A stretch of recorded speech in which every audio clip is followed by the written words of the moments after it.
So yun po mga kadabarkads, mga kabiyaya, isang mabiyayang araw po sa ating lahat. So pag-usapan mo nga natin to, no?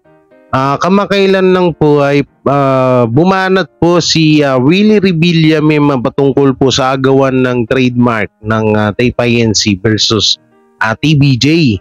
So bumanat po itong Willie Revillame. Ito, titignan ho natin kung ito po ay totoo, no? At ito nga, ito pa, isa sa mga pag-uusapan din natin, yung ginawa ni Boy Abunda sa mga bata sa kanyang interview na tinanong niya ho mapatungkol sa about po na third party. Kahit ako parang nalalabuan ako, tatanungin mo yung mga bata about third party. Parang parang hindi naman natatama. No, parang hindi naman ata tama na na tawag dito na parang tatanungin na gano'n. So yun, bago natin ito simulan, don't forget to like, share, comment, and subscribe sa ating YouTube channel at pindot na lang din po yung bell button para lagi tayo updated sa ating mga video araw-araw. So ito, una natin panoorin yung mga sinabi ho, no? Yung mga ibinanat po ni yung mga ginawa ni Willie Revillame, yung mga pagtanggi niya. Balikan ho natin yung bago tayo mapunta ho doon sa mismong pagkakasabi niya. Alamin natin kung totoo po ba yun at hindi, no? Titingnan natin kung totoo po ba ito or hindi. At ito po pala, no, ayaw paggamit. Yan, ito na. Tingnan natin, wait lang, rotate lang natin yung ating silly phone, no? Ayaw paggamit, Willie Revillame, pinahiya ang tape, tinanggihan ng offer na 10 million. So ito yung mga dating issue eh. So balikan lang ho natin to bago tayo mapunta dun sa kanyang sinabi, no? Ayaw paggamit, Willie Revillame, pinahiya ang tape, tinanggihan offer na 10 million para banggain ang TVJ.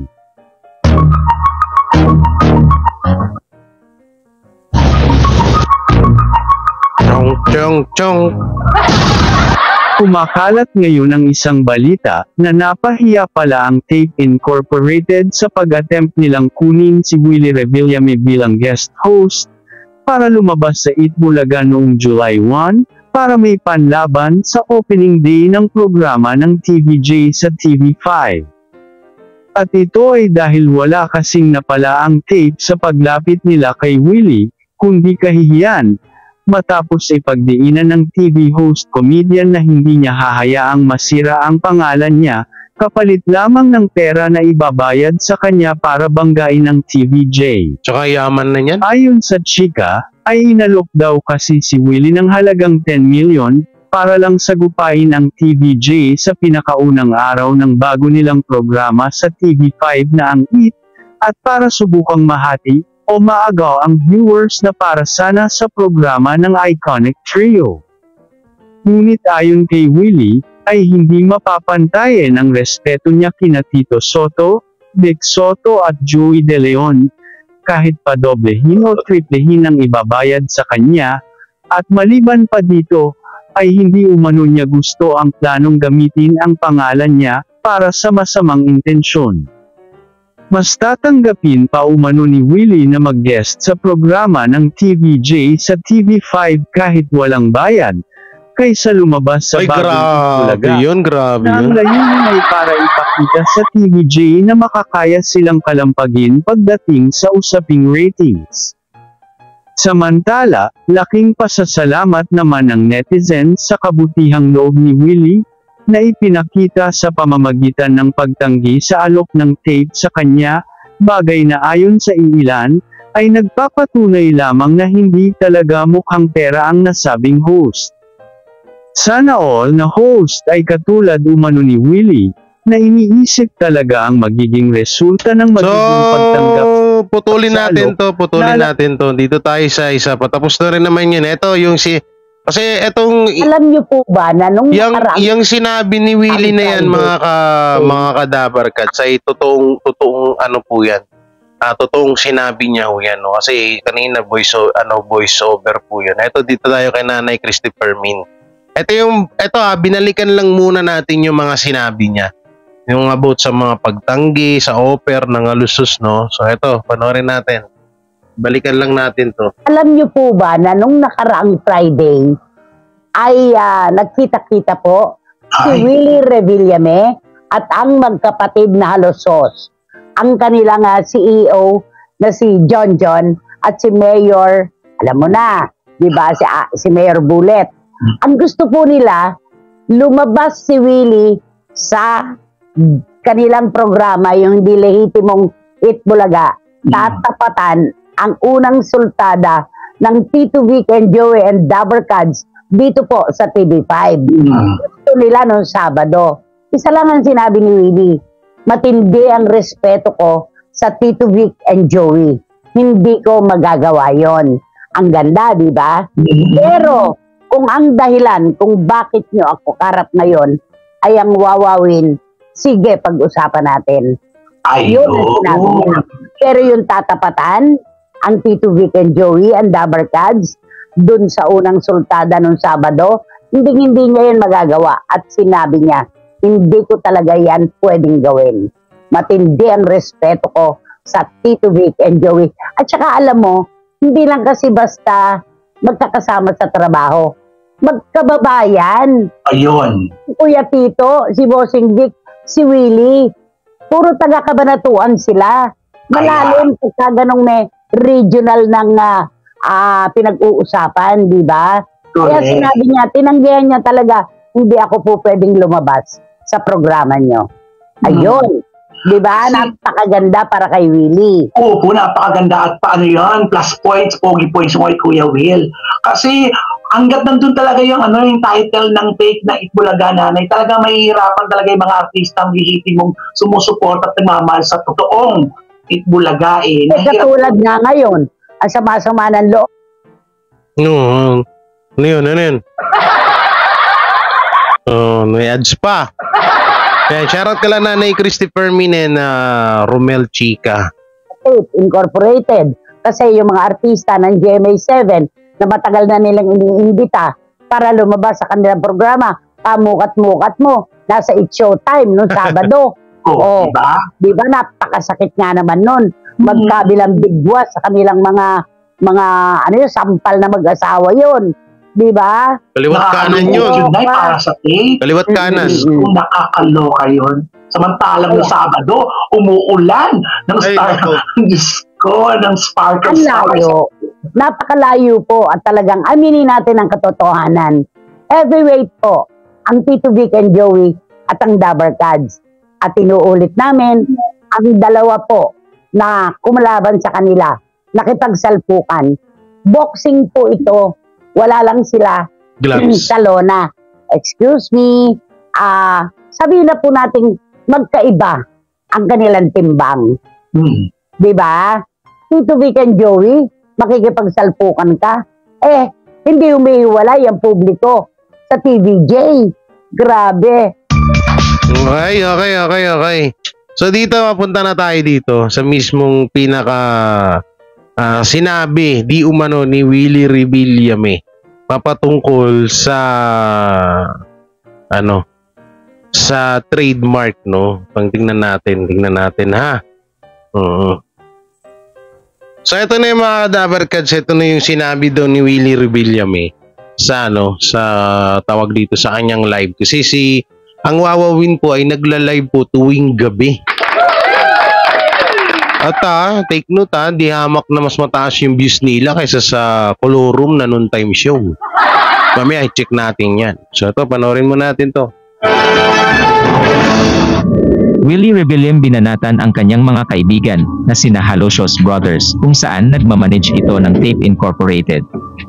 Sa video na ito mapapanood ang live game show ni Kuya Will sa Facebook at YouTube. Dito ay pinaringgan niya ang Halocious Brothers regarding sa tunay na nagmamay-ari ng Itbulaga. Nabanggit ni Kuya Will na wala pa ang tape ay naroon na ang TVJ sa noontime show. At nabanggit din ni Kuya Will na wala pa silang sahod ay nagtratrabaho na sila. Ibig sabihin nito ay sumasang-ayon si Willie Revillame sa desisyon ng korte na si Henyo Master Joey De Leon nga ang tunay na gumawa at nagmamay-ari ng title na Itbulaga. At ang TVJ ang bumubuo sa noontime show na ito. Sabi nga ng netizens ay TVJ is Eat Bulaga and Eat Bulaga ay TVJ. Yeah. Maging ang fans ng It's Showtime at Uowin ay sumasang-ayon na ang TVJ ang legit owner ng Trademark. Tip ko. Mula Apari hanggang Ulo. Ang pinata nila ng Batanes. But anyway, walang region to. Okay. Saan ba sila nagsimula? Tandaan niyo yan. Nagsimula muna sila doon. Nasabi nga nila wala pa muna silang sweldo. Pero tinuloy-tuloy pa rin nila hanggang ngayon. Nandiyan pa rin sila nagbibigay ng kasiyahan. Kaya huwag niyo ako tignan. Pakinggan niyo lang ako. Okay. Saan ba sila nagsimula? Nagmula doon sa Apari hanggang Ulo hanggang Batanes na. Buong mundo hanggang ngayon, buong mundo na sila. Napapanood sila alas 12. Parang ang creepy, no? Napapabalitang opisyal ng gagamitin ng TVJ ang Eat Si Willie Bulaga sa ba? Si Willie January ba talaga at yan? posibleng mawalan ng title ang Eat Bulaga GMA. Kung kayo ang tatanungin, sang-ayon ba kayo na sa TVJ ang Eat Bulaga Oo o naman. sa Tape Incorporated? Nako, hindi. Ay comment mo na ang iyong opinion sa comment section. Wala kaming pakialam doon sa kolorum na yun. Saka never na magiging sila yung nauna, no? Hindi sila yung mauunan sa tawag dito, hindi sila yung mauuna sa hindi sila yung pwedeng magmay-ari ng ng titulong Eat Bulaga dahil wala naman sila talagang ginawang ambag diyan. Okay, dito tayo mapunta sa sa page ni Willie Rebillame, yung Wawawin, na merong 16 million followers at 11 million likes. So dito po, no, bali makikita nyo mga kabiyaya na talagang tingnan nyo yung mga views ho dito. Oo. So dito po, no, ito yung kasi ang kinaganda kay Willie, hindi talaga siya sumabay. Hindi siya sumasabay sa mga noontime show. Gabi siya nagla-live. So maya siguro baka meron na tong live, no. So tingnan niyo yung mga views lang, to ito na lang sa live nila. Saan yung live nila dito? Hanapin natin yung live. Ito yung live. Oh, episode December 22. O kita mo, nung December 22 pa pala to. Tingnan mo, 300 viewers. Diba? Samantalang sa tape, hindi nila to kaya. O, ito po, December 21, 2023, pamaskong regalo. December 21, nasa magwa 1 million views na. Oh, 200. Ang lalakas ng views ng ng kay Willie, no? Oh, eto pa, 400 viewers December 19. At hindi talaga din bumababa. Hindi ko lang alam ho doon, no, kung saan dito yung video na kinanta ni Willie Rebillame na about po dun sa yung nasa video na parang pinaparinggan niya yung mga halusos. So hindi ko lang po alam kung saan dun banda.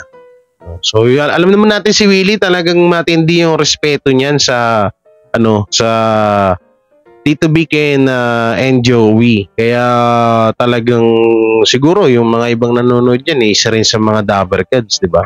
Tapos ang kinaganda pa nun, hindi talaga siya sumabay sa mga noontime show. Talagang gabi siya nagla-live, kaya mautak din salong-salo niya lahat ng viewers.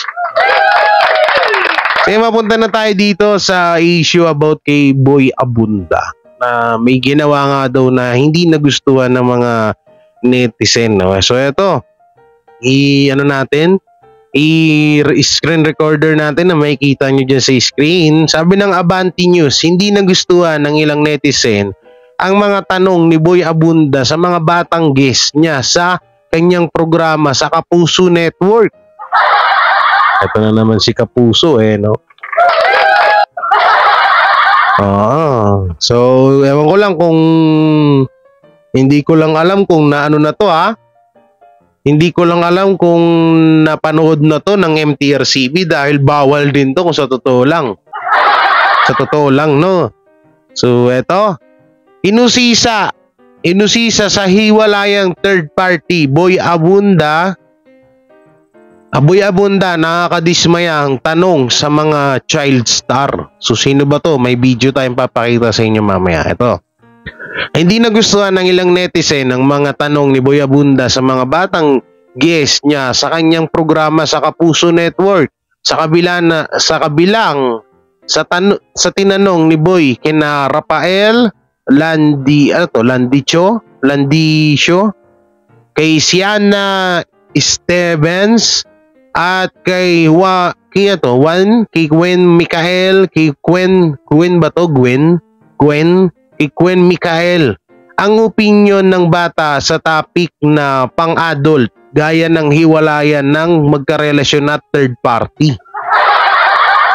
Sa inang ilang netizen, hindi dapat tinatanong sa mga bata ng tungkol sa ganun. Narito ang ilan ng mga reaction. So ito yung video, ikat na natin yung screen recorder.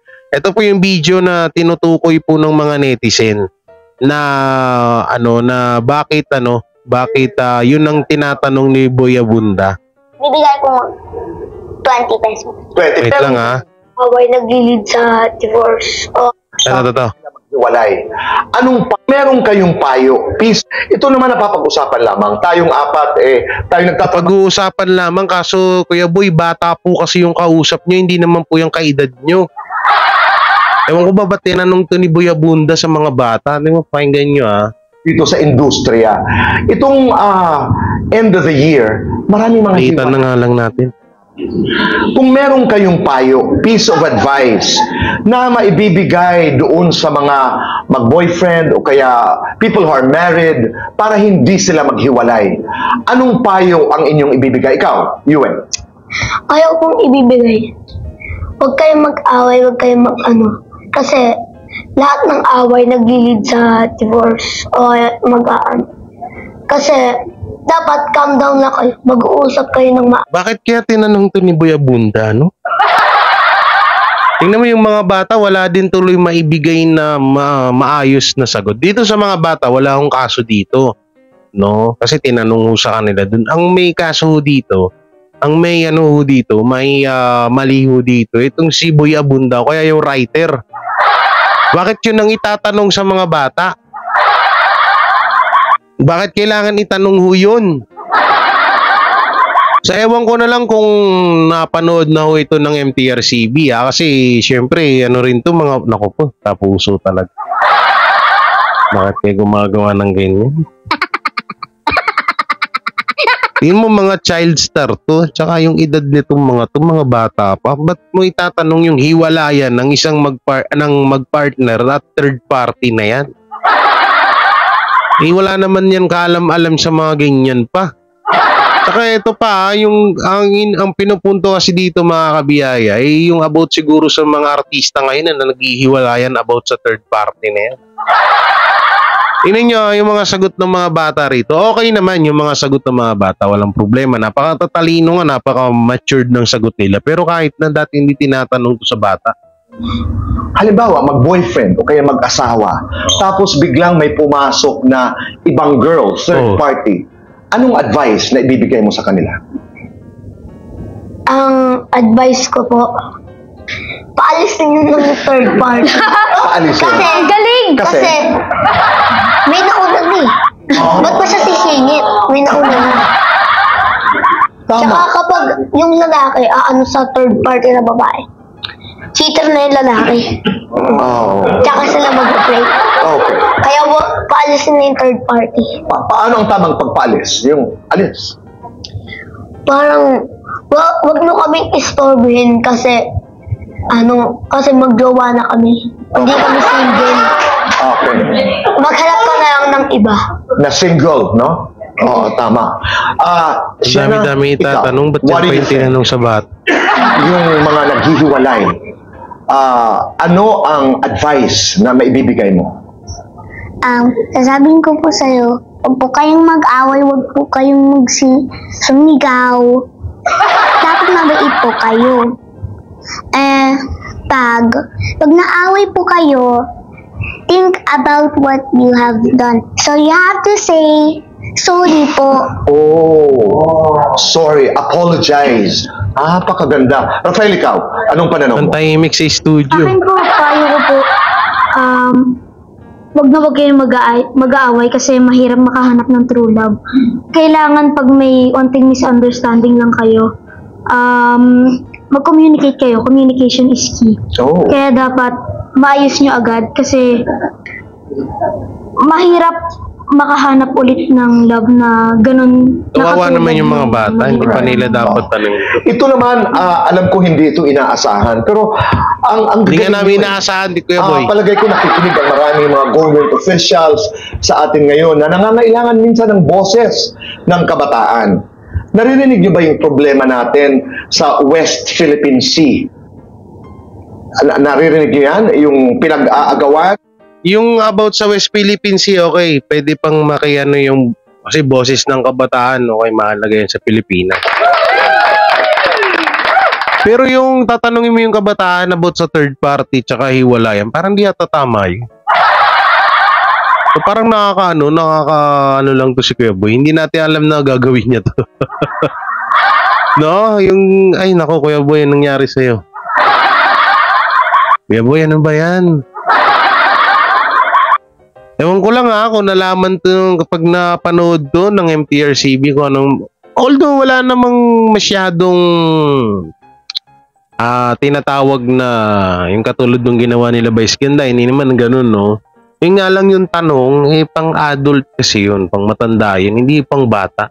Kung halimbawa magiging guest, kasi baka tularan to ng iba baka tularan ng ibang mga show.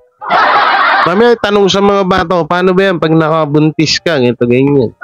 Ilan taon pa lang yung, siguro mga lang to, 7, 8, gano'n, 9, mawala pa nga 9 years old dyan sa mga yan Tapos tatanungin mo ng third party, hiwalayan mo, sa dami-daming pwedeng itanong sa mga kabataan ngayon, bakit yung pang third party na yan? Tinan mo yung bata, sabi, di alisin yung third party.